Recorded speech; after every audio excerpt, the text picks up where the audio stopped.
ময়মনসিংহের ভালুকা উপজেলা Meduari UP chairman jasmine Nahar রানী এক জনসভায় বীর মুক্তিযোদ্ধা মেজর আফসার উদ্দিন আহমেদকে নিয়ে কুরুচিপূর্ণ অশালীন ও কটূক্তি করে বক্তব্য রাখেন। এর প্রতিবাদে বিক্ষোভ মিছিল ও মানববন্ধন অনুষ্ঠিত হয়েছে। বুধবার দুপুরে স্থানীয় মুক্তিযোদ্ধারা উপজেলা পরিষদের সামনে মানববন্ধন করে। মানববন্ধনে অংশ নেন স্থানীয় মুক্তিযোদ্ধা আওয়ামী লীগ ও অমঙ্গ সংগঠনের নেতৃবৃন্দ। মানববন্ধন শেষে উপজেলা নির্বাহীর অফিসারের মাধ্যমে প্রধানমন্ত্রীকে স্মারকলিপি দেয়া হয়েছে। মানববন্ধনে বক্তারা ওই চেয়ারম্যানের অপসারণ দাবি করে আইনের আওতায় এনে বিচারের দাবি জানায়। যদি তাকে অপসারণ করা না হয় তাহলে ঢাকায় বৃহত্তর আন্দোলন গড়ে তোলার হুমকি দিয়েছে তারা।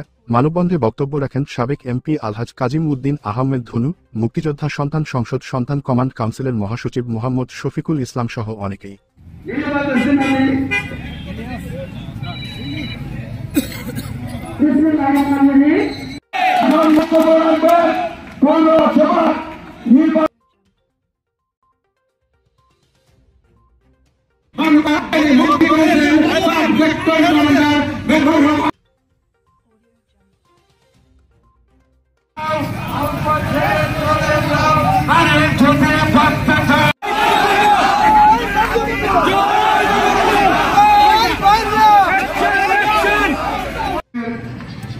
উপস্থিত ছিলেন এমপি সহ আমাদের আমির নেতৃত্ব ছিলেন, ইউরো সভা ছিলেন, আমরা ফেসবুকে দেখেছি ছিলেন, উনি তো সাক্ষী।